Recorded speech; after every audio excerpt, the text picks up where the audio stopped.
Welcome to my channel English learning with ক্যামাম।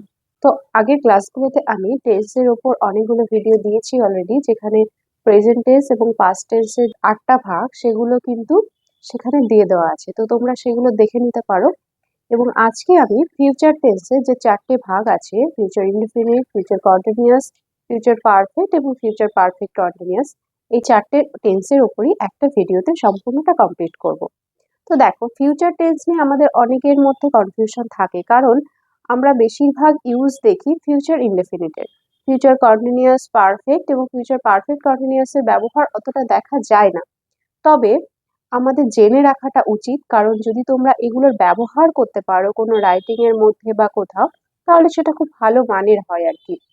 তো এই যে পারফেক্ট, পারফেক্ট কন্টিনিউয়াস বা ফিউচার পারফেক্ট, এই টেন্সগুলো নিয়ে অনেকের মধ্যে অনেক রকম কনফিউশন আছে, কি টাইপের হয়, বাংলা বাক্যগুলো কেমন হয়, সেটাকে ইংলিশ ট্রান্সলেশন কিভাবে করব। তো আশা করছি আজকের এই ভিডিওটা দেখলে তোমাদের সমস্ত কনফিউশন দূর হয়ে যাবে। তো ভিডিওটি স্কিপ না করে দেখতে থাকো। দেখো, future indefinite tense. Future indefinite tense বলতে, অর্থাৎ ফিউচার মানে কি, ভবিষ্যৎকাল। ভবিষ্যৎকালে কোনো কাজ ঘটবে, মানে কিছু পরে হবে যে কাজটা, সেই কাজটাই হচ্ছে ভবিষ্যৎকাল। এবং বাংলা বাক্যের শেষে কি থাকবে? ব কথাটা থাকবে, অর্থাৎ শেষে গিয়ে ক্রিয়ার শেষে কি থাকবে? ব থাকবে। যেমন দেখো, আমি কতগুলো সেন্টেন্স লিখেছি, যেমন আমি যাব, দেখো ব। তারা খেলবে, ঠিক আছে। তুমি পড়বে, দেখো ফার্স্ট পার্সন, থার্ড পার্সন বা সেকেন্ড পার্সন যেটাই হোক না কেন, লাস্টে কিন্তু ভবিষ্যতে কিছু হওয়া বোঝালে ব কথাটা থাকছে। আর এটাই হচ্ছে বোঝার ট্রিক্স, যে যদি লাস্টে এরকম ব কথাটা থাকে, তাহলে কি করব? সেটা ফিউচার ইনডেফিনিট টেন্সে করব। তো এবার গঠন করতে গেলে, অর্থাৎ বাংলা থেকে ইংলিশে ট্রান্সলেট করতে গেলে কি প্যাটার্নে আমরা করব সেটা একটু দেখে নিই। তো দেখো, ফিউচার ইনডেফিনিট করতে গেলে ফার্স্টে কিন্তু কি বসবে? সাবজেক্ট বসবে, ঠিক আছে। তারপর কি বসবে? শ্যাল অথবা উইল বসবে। তারপর কি বসবে? ভার্বের V1 ফর্ম বসবে, অর্থাৎ প্রেজেন্ট ফর্মে বসবে। এবার কথা হচ্ছে শ্যাল আর উইল কোথায় বসে। তো দেখো, আই অথবা উই, অর্থাৎ আমি, আমরা, এই ফার্স্ট পার্সন যদি হয় তাহলে কিন্তু শ্যাল হবে। আর যদি ইউ অর্থাৎ সেকেন্ড পার্সন, বা হি অথবা সি অথবা দে, যত কিছু থাকুক না কেন, অর্থাৎ ফার্স্ট পার্সন আমি আমরা বাদ দিয়ে যত আছে, যা কিছু আছে, সব ক্ষেত্রে কি হবে? উইল বসবে। এবার আমরা এই কিভাবে ট্রান্সলেট করব সেটা একটু দেখে নিই। আমি যাব, আমি অর্থাৎ আই। এবার দেখো, সাবজেক্ট বসালাম, বসানোর পরে কি বলেছে? শ্যাল অথবা উইল বসবে। তাহলে আয়ের পরে কি বসবে? আই এবং উই সব ক্ষেত্রে কি বসে? ফার্স্ট পার্সনের ক্ষেত্রে শ্যাল বসে। তাহলে আই শ্যাল, এবং যাব, যাব ইংলিশ কি? গো, অর্থাৎ V1 এ বসবে, ঠিক আছে। তাহলে আই শ্যাল গো। এরপর দেখো, তারা খেলবে, তারা মানে দে, এবং তারা অর্থাৎ ফার্স্ট পার্সন বাদ দিয়ে সব ক্ষেত্রে কি বসবে? উইল বসবে। দের পরে কি হবে? উইল। এরপর খেলবে, অর্থাৎ খেলা ইংলিশ কি? প্লে। এই যে একটু খেয়াল করে দেখো, এই যে ব কথাটার জন্যই কিন্তু আমরা শ্যাল বা উইল বসাচ্ছি, তাই না? খেলা করা মানে প্লে, আর খেলবে তার জন্য আমরা আগেই শ্যাল বা উইল বসিয়ে দিচ্ছি। তুমি পড়বে, ইউ, এর পরে কি হবে? উইল। তারপরে কি? পড়া ইংলিশ কি? রিড। এবং পড়বের জন্য আগে উইলটা আমরা বসিয়ে দিচ্ছি, অর্থাৎ এই যে ব কথাটার জন্যই কিন্তু শ্যাল উইলের ইউজটা হলো। কিন্তু কথা হচ্ছে, এই যে যে নিয়মটা শেষে ব থাকলে যে এই প্যাটার্নে হবে, এই নিয়মটা কিন্তু সব ক্ষেত্রে হয় না, এর আবার কিছু ব্যতিক্রম আছে। তো সেই ব্যতিক্রম গুলো আজকে আমরা শিখে নেব। তো দেখো, 2 নম্বর যেটা হচ্ছে, তবে দৃঢ় ইচ্ছা বা প্রতিজ্ঞা অর্থে শ্যাল এবং উইল উল্টে যায়। তাহলে এই কথাটার মানে কি? দেখো, দৃঢ় ইচ্ছা মানে গভীর কোনো ইচ্ছা যখন বোঝাবো, এবং প্রতিজ্ঞা অর্থাৎ কিছু প্রতিজ্ঞা করে বলছি এটা হবেই বা এটা করবে অবশ্যই, এরকম বোঝালে কি হবে? শ্যাল আর উইলটা উল্টে যায়। অর্থাৎ দেখো, আই এবং উয়ের পরে যেমন শ্যাল হয়েছিল, সেটা উল্টে যাবে, অর্থাৎ আই আর উয়ের পরে শ্যাল না হয়ে কি হয়ে যাবে? উইল হয়ে যাবে। অর্থাৎ আই আর উয়ের পরে তখন উইল হয়ে যাবে। কোন অর্থে? সেটা যদি দৃঢ় ইচ্ছা বা প্রতিজ্ঞা অর্থে হয়। এবং ইউ, হি, সি, দে বা বাকি সব ক্ষেত্রে তখন আবার শ্যাল হয়ে যাবে। তাহলে এটা বোঝা গেল। এটা কিন্তু ভীষণ ইম্পর্টেন্ট যে কোন ক্ষেত্রে উল্টে যাচ্ছে।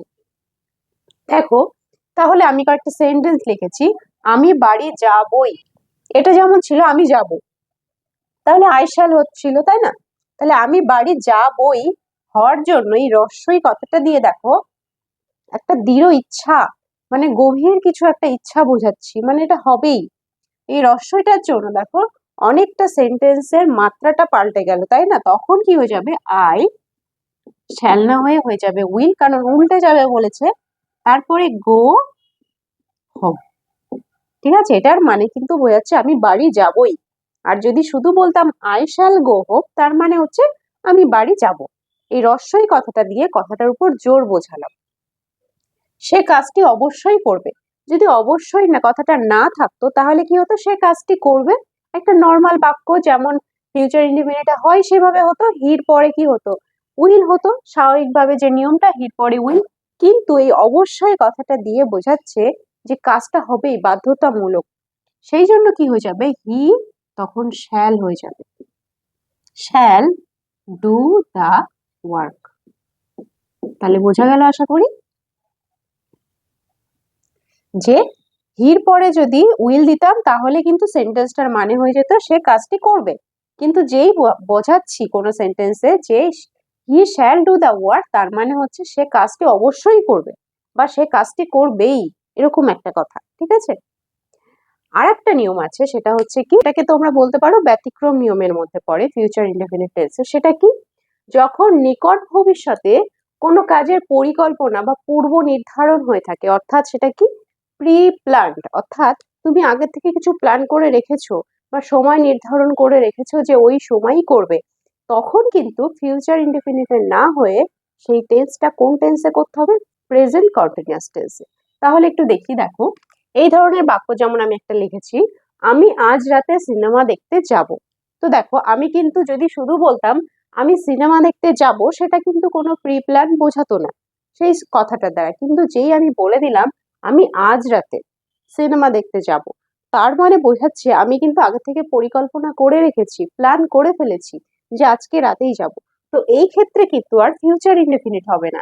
সেক্ষেত্রে কি হবে, সেক্ষেত্রে করতে হবে প্রেজেন্ট কন্টিনিউয়াস টেন্স। তখন কি করব, এটাকে করতে হবে আই অ্যাম গোয়িং টু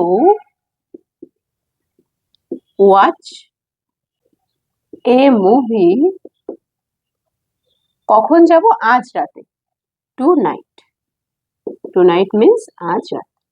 তাহলে বোঝা গেল যে যেহেতু টু নাইট কথাটা আছে সেই জন্য আর এটাকে ফিউচার ইনডেফিনিটে করা যাবে না, অর্থাৎ নিকট ভবিষ্যৎ অথবা মানে সবে মাত্র হবে। নিকট ভবিষ্যৎ বলতে এই তো কিছুক্ষণ পরে হবে যে কাজটা, সেটাকে আর ফিউচার ইনডেফিনিটের মধ্যে ফেলা যাবে না। বা আগে থেকে প্রি প্ল্যান করে রেখেছি অলরেডি, সেটাকেও আর ফিউচার ইনডেফিনিটে ফেলা যাবে না, সেটাকে প্রেজেন্ট কন্টিনিউয়াসে করতে হবে। তো আশা করছি বুঝতে পেরেছো ফিউচার ইনডেফিনিটের এই তিনটে যে নিয়ম আছে, এই তিনটে নিয়ম ভালো করে যদি তোমরা পড়ো বা মনে রাখো, তাহলে কিন্তু তোমরা easily future indefinite tense identify করতে পারবে। এবার দেখো আমি এই সেন্টেন্সের একটু ওই যে যে স্ট্রাকচারটা হয় প্রত্যেকটা টেন্সের বা প্রত্যেকটা সেন্টেন্সের বলতে পারো যে অ্যাফার্মেটিভ সেন্টেন্স, নেগেটিভ ইন্টারোগেটিভ এবং নেগেটিভ ইন্টারোগেটিভ যে চারটে ফর্ম হয়, সেটা আমি একটু দিয়ে দিচ্ছি। দেখো একটা সেন্টেন্সের অ্যাফার্মেটিভ, ধরো একটা সেন্টেন্স, সেটা কি হবে, ধরো ফিউচারের আমি একটা বললাম যে আই শ্যাল গো, আমি যাব। তো এটার নেগেটিভ কি করব, তখন তখন নেগেটিভ বাক্য করতে গেলে কি বলবো, আমি যাব না। তাহলে তখন কোথায় নটটা বসাবো, আই শ্যাল নট। ঠিক আছে, এই শ্যাল বা উইলের পরেই কিন্তু নটটা বসাতে হবে। এবং ইন্টারোগেটিভ করার সময় কি করতে হবে, ইন্টারোগেটিভ করার সময় কিন্তু শ্যাল বা উইলটাকে ফার্স্টে আনতে হবে। শ্যাল আই গো, আমি কি যাব। আর নেগেটিভ ইন্টারোগেটিভ করতে গেলে কিন্তু কি করতে হবে, দেখো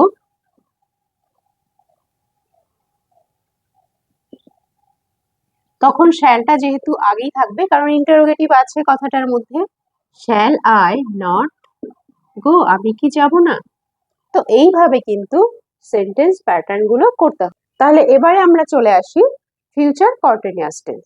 ফিউচার কন্টিনিউয়াস টেন্সে দেখো প্রথম নিয়মটা যেটা হচ্ছে কি, ভবিষ্যৎকালে মানে ভবিষ্যতে পরে কিছু পরে যে কাজটা হবে সেটা কন্টিনিউয়াসলি চলতে থাকবে বা হতে থাকবে। মানে কি, কোনো কাজ এতক্ষণ যখন আমরা ইনডেফিনিটে কি শিখলাম যে আমি যাব, আমি খাবো, তুমি যাবে, এইরকম কথা, যাব যাবে। কিন্তু এই ক্ষেত্রে কি হবে, আমি যেতে থাকবো, তুমি করতে থাকবে, সে আসতে থাকবে। একটু কথার মধ্যে বোঝো যে যাব আর যেতে থাকবো, কথার মধ্যে কিছুটা তফাৎ আছে, তাই না? এই কিছুটা তফাতের জন্যই কিন্তু টেন্সের প্যাটার্নটা পুরো চেঞ্জ হয়ে যাবে। আমি লিখবো, এটা কি ফিউচার ইনডেফিনিট, কিন্তু আমি যদি বলি আমি লিখতে থাকবো, দেখো লিখতে থাকবো এই কথাটার জন্য কিন্তু হয়ে যাচ্ছে ফিউচার কন্টিনিউয়াস। তো এবারে স্ট্রাকচারটা একটু দেখে নিই, সেটা হচ্ছে কি, প্রথমে সাবজেক্ট বসবে, তারপর কি বসবে, শ্যাল বি অথবা উইল বি বসবে, তারপরে ভার্বের সঙ্গে আইএনজি যোগ হবে। তাহলে বোঝা গেল যে আগে কিন্তু কি হচ্ছিল, ফার্স্টে সাবজেক্ট, তারপর শ্যাল অথবা উইল, তারপর V1 ফর্ম ছিল। আর এবার হচ্ছে ওই যে হতে থাকবে চলতে থাকবে এই কারণটার জন্যই কিন্তু শ্যালের পর একটা বা উইলের পর একটা বি বসবে এবং ভার্বের সঙ্গে আইএনজি ফর্ম হবে। অর্থাৎ কন্টিনিউয়াস মানেই আমি আগেও বলেছি সবসময় ভার্ব কিন্তু আইএনজি ফর্মে হয়, কারণ সেটা দ্বারাই বোঝায় ইন প্রোগ্রেস কোনো কাজ, তাই না? তাহলে একটু বাংলা বাক্যগুলো দেখি কেমন। তুমি কাজটি করতে থাকবে, একটু খেয়াল করো। তো এটা যদি আমি ফিউচার ইনডেফিনিটে করতাম কি বলতাম, তুমি কাজটি করবে বলতাম, কিন্তু যেই কন্টিনিউয়াস ফর্মে আসলাম সেই হচ্ছে কি, তুমি কাজটি করতে থাকবে, যেতে থাকবে, এইরকম ব্যাপার। তো দেখো আমরা কিন্তু সাধারণত ফিউচার কন্টিনিউয়াস টেন্সের ব্যবহার অতটা করি না, এই ফিউচার ইনডেফিনিটটারই ব্যবহার হয়। তো দেখো তুমি কাজটি করতে থাকবে, তাহলে এখানে কি লিখবো, তুমি অর্থাৎ তুমি মানে ইউ। এরপর কি করব, ইউ এর পরে কি হবে, আমরা জানি আই এবং উই এই ফার্স্ট পারসন বাদে সব ক্ষেত্রে কি হবে শ্যাল, বাকি ক্ষেত্রে উইল বসবে, তাহলে উইল। এরপরে কি বসবে, নিয়মে একটা দেখো আছে বি বসাতে হবে, তাই না? তাহলে বি বসাবো। এবার হচ্ছে কি, কোনো কিছু করা, করতে থাকবে, থাকাটাকে কিন্তু না, এখানে মেন ভার্ব হচ্ছে করা, ঠিক আছে, করতে থাকবে অর্থাৎ ডুইং। কেন ডুইং, কারণ দেখো ভার্বের সঙ্গে কিন্তু আইএনজি বলাই আছে, তাই না? যে কন্টিনিউয়াস হলে সেটা আইএনজি হয়। ডুইং কি করতে থাকবে, কাজটি, দা ওয়ার্ক। এরপর দেখো আমি বইটি পড়তে থাকবো, তাহলে আমি আই শ্যাল বি, যেহেতু থাকবো, পড়তে থাকবো, যেতে থাকবো, মানে কন্টিনিউয়াস ফর্মে আছে। এখানে বারবার বলছি দেখো, থাকবো কিন্তু মেন ভার্বটা নয়, থাকবো নয়, কি পড়তে, পড়াটা হচ্ছে, ঠিক আছে? তাহলে I shall B read, READ read,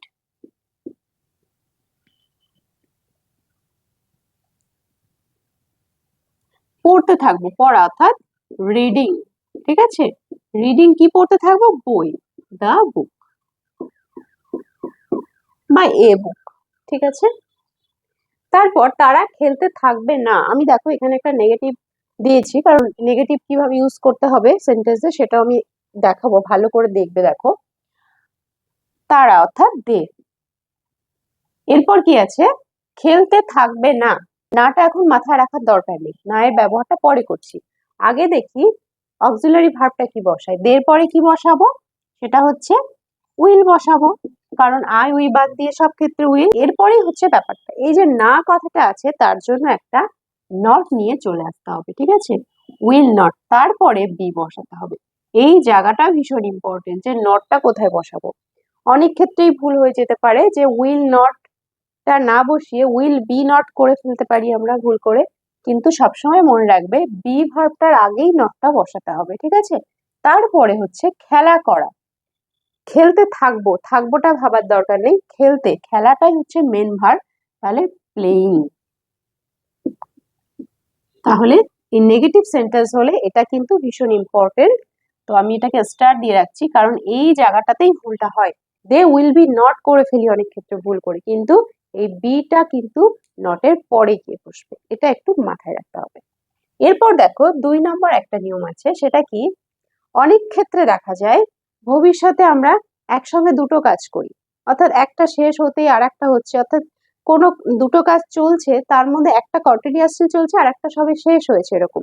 তো এই ক্ষেত্রে আমরা কিভাবে করব সেটা একটু লিখে নাও।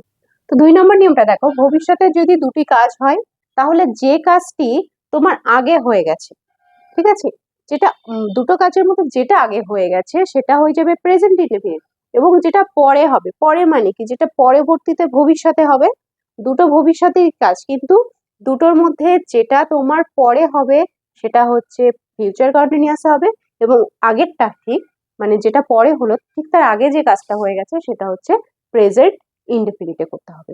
যেমন একটা বাক্য দেখলে বুঝতে পারবে, যখন তুমি আসবে, দেখো এটাতেও কিন্তু আসবে অর্থাৎ ফিউচারে আছে, কিন্তু আবার একটু দেখো খেয়াল করে, তখন আমি বই পড়তে থাকবো।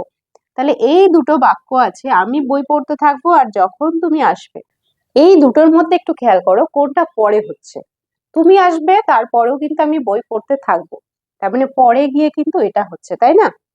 তাহলে এটাকে করতে হবে ফিউচার কন্টিনিউয়াস, আর যেটা আগে হলো ঠিক এর আগে হলো সেটা হচ্ছে প্রেজেন্ট ইনডেফিনিট। তাহলে কিভাবে করব, আমি বই পড়তে থাকবো, তাহলে I shall be reading a বুক, কখন, when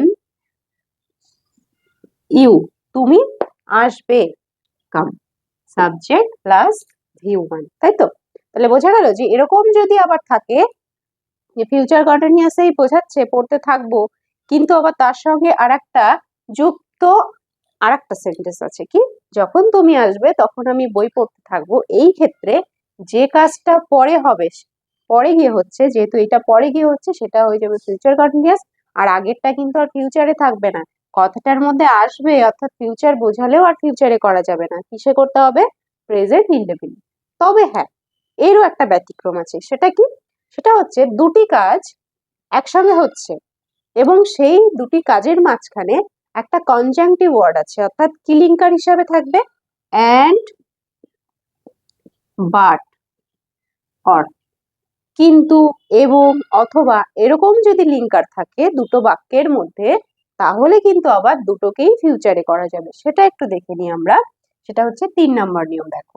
তো সেরকম বাক্য হলে কি হবে, যেটা একটু নোট ডাউন করে নিও, যে যদি দুটি বাক্যের মধ্যে বাট, অর, অ্যান্ড এই তিনটে কনজাংশন যুক্ত থাকে, তাহলে কি হবে, দুটো বাক্যই আবার ফিউচার কন্টিনিউয়াসে করা যাবে, সেখানে আর কোনো অসুবিধা নেই। যেমন দেখো, যদি এরকম হয়, তুমি নাচ করতে থাকবে এবং আমি গান করতে থাকবো, অথবা এটাই বলতাম, তুমি নাচ করতে থাকবে কিন্তু আমি গান করতে থাকবো, অথবা তুমি নাচ করতে থাকবে অথবা আমি গান করতে থাকবো। এই দেখো খেয়াল করে, এবং, কিন্তু, অথবা এই লিঙ্কার দেওয়া যুক্ত যদি দুই পাশেই ফিউচারে বোঝায়, ফিউচার কন্টিনিউয়াসে বোঝায়, তাহলে কিন্তু আর কোনো অসুবিধা নেই, ফিউচার কন্টিনিউয়াসেই করা যাবে দুটো বাক্য। তখন আমরা কি করব, তুমি নাচ করতে থাকবে অর্থাৎ you will be dancing and I shall be singing, ঠিক আছে? এক্ষেত্রে কিন্তু আর কোনো অসুবিধা থাকছে না, কারণ এই দুটো বাক্যের সমান গুরুত্ব আছে, সেই জন্য তাদেরকে সমান গুরুত্ব দিয়েই ফিউচার কন্টিনিউয়াসে করতে হবে। কিন্তু আগের নিয়মটাতে কি ছিল, দেখো, তুমি যখন আসবে এই বাক্যের গুরুত্ব আর এই বাক্যের গুরুত্ব কিন্তু সমান নয়, একে অপরের সঙ্গে সম্পর্কযুক্ত, সেই জন্য যেটা পরের কাজ সেটাকে ফিউচার কন্টিনিউয়াসে করতে হয়েছিল এবং আগেটি প্রেজেন্ট ইনডেফিনিটে করতে হয়েছিল। তো আশা করছি ফিউচার কন্টিনিউয়াস নিয়ে যত সমস্যা ছিল সমস্ত সমাধান হয়ে গেছে, আর কোনো সমস্যা থাকবে না আশা করছি এরপর থেকে। তো ফিউচার কন্টিনিউয়াস টেন্স কিন্তু এটুকুই। এরপর আমরা শিখব ফিউচার পারফেক্ট টেন্স। তো ফিউচার পারফেক্ট টেন্সটা একটু খেয়াল করি, এখানেও কিন্তু দুটো কাজ একসঙ্গে করবে, অর্থাৎ ভবিষ্যতে দুটো কাজ যখন একসঙ্গে ঘটবে, সেই দুটো কাজের মধ্যে যে কাজটা আগে হয়ে গেছে সেটাকে করতে হবে ফিউচার পারফেক্ট, এবং যে কাজটা পরে হবে সেটাকে করতে হবে প্রেজেন্ট ইনডেফিনিট। তো একটু খেয়াল করি সেন্টেন্স গুলো, দেখো একটু খেয়াল করে, সে আসার আগে আমি চিঠিটি লিখে রাখবো, এখানে কিন্তু দুটো কাজ হচ্ছে, তাই না? এই একটা কাজ আর এই একটা কাজ। তো সে আসার আগেই কিন্তু আমি চিঠিটি লিখে রাখবো, তাহলে কোন কাজটা আগে হচ্ছে, এটা, তাই তো? এটা আগে হচ্ছে, তাহলে এটা 1 নম্বর কাজ করব। এবং সে আসার আগে এটা হচ্ছে 2 নম্বর কাজ। তাহলে এর আগে আমরা একটু দেখে নিই এই সেন্টেন্স করতে গেলে কোন স্ট্রাকচারে হয়। তাহলে প্রথমে কি হবে, সাবজেক্ট প্লাস শ্যাল হ্যাভ অথবা উইল হ্যাভ। তো পারফেক্ট থাকার জন্য কিন্তু এই সেন্টেন্সে কি বসছে, শ্যালের পরে হ্যাভ বসছে। আগে যেমন কন্টিনিউয়াসে আমরা দেখেছিলাম শ্যাল বি উইল বি হয়েছিল, কিন্তু পারফেক্টে কিন্তু শ্যাল হ্যাভ উইল হ্যাভ হবে। আর হ্যাভ থাকা মানে ভার্বের সবসময় ভি থ্রি ফর্মে হবে। তাহলে এবার আমরা একটু ট্রান্সলেট করে দেখি। তাহলে এটা যেহেতু আগে ঘটেছে, তাহলে এটাকে আমাদের ফিউচার পারফেক্টে করতে হবে। তাহলে আই বসলো আই, তারপরে কি হবে, শ্যাল হ্যাভ, আইয়ের পরে শ্যাল হয়, তাই আই শ্যাল হ্যাভ কি করব, লিখে রাখবো। রাখবোটা কিন্তু ভার্ব নয়, এখানে লেখাটা ভার্ব, তাই না? তো লিখে রাখবো, লেখা ইংলিশ, রাইটের ভি থ্রি কি হয়ে যাবে, কারণ ভি থ্রি বলেছে, তাহলে রিটেন। কি লিখে রাখবো, চিঠিটি, দ্য লেটার। কখন লিখে রাখবো, দেখো কি বলেছে, আসার আগে। আগে ইংলিশ কি, বিফোর, বিফোর হি কামস। কেন এটা কামস হলো, কারণ দেখো প্রেজেন্ট ইনডেফিনিট আমরা কি জানি, সাবজেক্ট তারপর কিন্তু ভি ওয়ান বসে, এবং হি যেহেতু থার্ড পার্সন সিঙ্গুলার নাম্বার, তাই ভার্বের সঙ্গে এস বা ইএস যোগ হয়, ঠিক আছে। এরপর দেখো এটারই আমি একটা নেগেটিভ বাক্য দিয়েছি, কারণ এখানে এই সেন্টেন্সের নেগেটিভ সেন্টেন্স কিভাবে করতে হয় সেটা জানাটা খুব ইম্পর্টেন্ট, কারণ নটটা কোথায় বসে এটা কিন্তু খুব ভুল হয়ে যায়। সে আসার আগে আমি চিঠিটি লিখে রাখবো না, লিখে সবই এক ছিল আগের সেন্টেন্সের সঙ্গে, শুধু নাটা যোগ করেছি। তাহলে এই নাটার জন্য নটটা কোথায় বসে আমরা একটু দেখবো। তাহলে এটা কি হয়ে যাবে, I shall.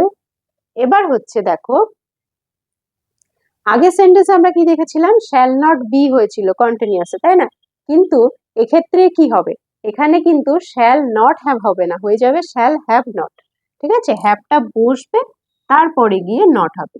Shall have not written the letter, কখন, সবই এক আছে, বিফোর হি কামস। তাহলে এখানে ইম্পর্টেন্ট জায়গাটা হচ্ছে এই নটটা কোথায় বসছে। কন্টিনিউয়াসে যেমন ছিল যে শ্যাল কি হয়েছিল, শ্যাল নট বি হয়েছিল, তাই না? কিন্তু পারফেক্টে কি হচ্ছে, শ্যাল হ্যাভটা বসে যাচ্ছে, তারপরে নট হচ্ছে।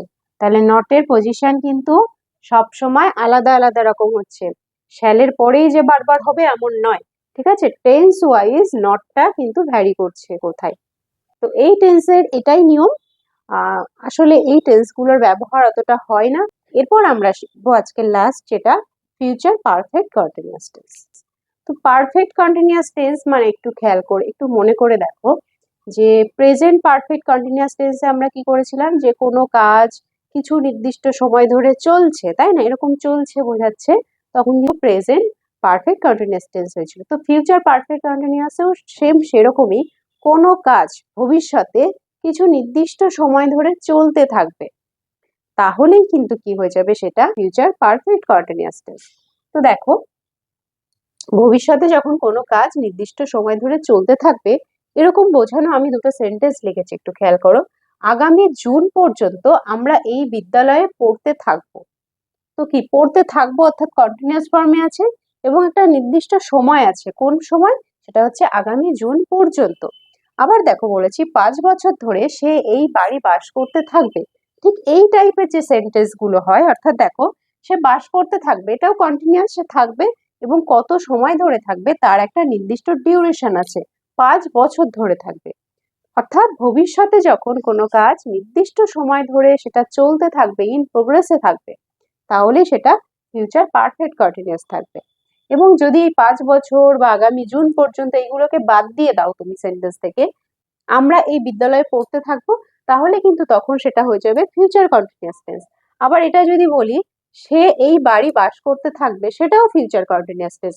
শুধু তফাৎটা কোথায় হয়ে গেল, যখন আমি নির্দিষ্ট সময়টাকে যোগ করলাম, 5 বছর ধরে আগামী জুন পর্যন্ত, এইগুলো যেই সেন্টেন্সে যোগ করে দিলাম, তখন সেই ফিউচার কন্টিনিউয়াসটাই হয়ে গেল ফিউচার পারফেক্ট কন্টিনিউয়াস। তাহলে বোঝা গেল এর তফাৎটা কোথায় হলো। তাহলে এবার আমরা একটু স্ট্রাকচারটা শিখে নিই। তাহলে প্রথমে কি হবে, সাবজেক্ট হবে প্লাস শ্যাল হ্যাভ বিন এবং অন্য ক্ষেত্রে কি হবে, উইল হ্যাভ বিন। তারপর যে ভার্বটা থাকবে তার সঙ্গে আইএনজি। তাহলে বোঝা গেল যে পারফেক্ট কন্টিনিউয়াস এর জন্য কিন্তু বিন কথাটা চলে আসছে, বিন ওয়ার্ডটা চলে আসছে। তাহলে এবার আমরা একটু ট্রান্সলেট করে দেখি। তো দেখো, আমরা এই বিদ্যালয়ে পড়তে থাকবো, এই সেন্টেন্সের সাবজেক্ট তো আমরা, তাহলে উই, তারপরে কি বসবে, শ্যাল হ্যাভ বিন বা উইল হ্যাভ বিন। তো ফার্স্ট পারসন উই, তাই জন্য শ্যাল হ্যাভ বিন হলো শ্যাল হ্যাভ বিন। এরপর কি হবে, পড়া, থাকবো নয় পড়তে থাকবো, তাহলে পড়া ইংলিশকে রিডিং, কারণ আইএনজি করতে হবে বলেই দিয়েছে। তাহলে we shall have been reading, কোথায়, ইন দিস স্কুল, তাই না, এই স্কুলে পড়তে থাকবো। কতদিন পর্যন্ত, সেটা হচ্ছে আগামী জুন পর্যন্ত। এই যে পর্যন্ত, এই কথাটার জন্য কিন্তু এটা হচ্ছে একটা পয়েন্ট অফ টাইম, একটা সময় থেকে, এরকম বোঝালে কিন্তু ফিউচার পারফেক্ট কন্টিনিউয়াসে বাই দিয়ে যোগ করতে হবে। আর এটাই দেখো, পর্যন্ত বোঝালে বা থেকে বোঝালে কিন্তু আমরা প্রেজেন্ট পারফেক্ট কন্টিনিউয়াসে সিন্স কথাটা ইউজ করেছিলাম, কিন্তু ফিউচারের ক্ষেত্রে কিন্তু সিন্স আনা যাবে না, সেই জন্য বাই আনতে হবে। বাই কোন পর্যন্ত, দ্য নেক্সট, আগামীর জন্য দ্য নেক্সট জুন, ঠিক আছে। এরপর চলে আসি, দেখো 5 বছর ধরে সে এই বাড়ি বাস করতে থাকবে, তাহলে এখানে সাবজেক্টকে সে, তাহলে হি, হির পরে কি হবে, উইল, তাহলে উইল হ্যাভ বিন হলো। এরপর বাস করা অর্থাৎ লিভিং, তাই তো, লিভের সঙ্গে আইএনজি, লিভিং, কোথায় থাকবে, ইন দিস হাউস, এই বাড়িতে। কবে থেকে, এটা দেখো আবার, এটা আগেরটা যেমন একটা পর্যন্ত ছিল, পর্যন্তর জন্য বাই ইউজ হয়েছিল, অর্থাৎ এটা পয়েন্ট অফ টাইম, আর ধরে মানে একটা ডিউরেশন অফ টাইম, মানে সময়ের একটা নির্দিষ্ট সময় ধরে, তখন কি হয়ে যাবে, তখন হবে ফর।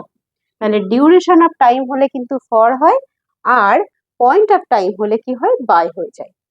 তাহলে কি হবে, ফর কত বছর, 5 বছর, 5 ইয়ার্স। তাহলে আশা করছি বোঝা গেল। তো এই সেন্টেন্সটাকে যদি আমি এবার নেগেটিভ করি কি হবে একটু দেখে নিই, কারণ এই সেন্টেন্সের নেগেটিভটাও ভীষণ ইম্পর্টেন্ট। নেগেটিভ করতে গেলে তখন কি করব, হি উইল, এরপরেই কিন্তু নটটা বসে যাবে। তো আগের সেন্টেন্সে একটু খেয়াল করো, ফিউচার পারফেক্টে কিন্তু উইল হ্যাভ, শ্যাল হ্যাভ ছিল যখন, তখন কিন্তু তারপরে নটটা দিয়েছিলাম, will have not, shall have not. কিন্তু এখানে যেহেতু বিনটা আছে, সেই জন্য উইল হ্যাভ নট বিন করব না, কি করব, উইল নট হ্যাভ বিন, ঠিক আছে, will not have been living in this house for 5 years। তাহলে নেগেটিভটা কিভাবে করব সেটা কিন্তু ভীষণ ইম্পর্টেন্ট, ঠিক আছে। তো আশা করছি ফিউচার টেন্স নিয়ে আর কোনো সমস্যা নেই। তোমরা যারা যারা পয়েন্টগুলো নোট ডাউন করে নিয়েছো তারা ওগুলো দেখবে বারবার, আর যারা নোট ডাউন করোনি ভিডিওগুলো বারবার দেখো, টেন্সের উপর যতগুলো ভিডিও দিয়েছি বারবার দেখতে থাকো, তাহলে আশা করছি তোমাদের টেন্স নিয়ে আর কোনো সমস্যা থাকবে না। তা যারা যারা নতুন ভিউয়ার আছো এই চ্যানেলটি, তারা অবশ্যই চ্যানেলটিকে সাবস্ক্রাইব করে দিও, এবং তোমরা একটু প্লিজ লাইক করো এবং ফ্রেন্ডদের মধ্যে শেয়ার করে দিও ভিডিওটি।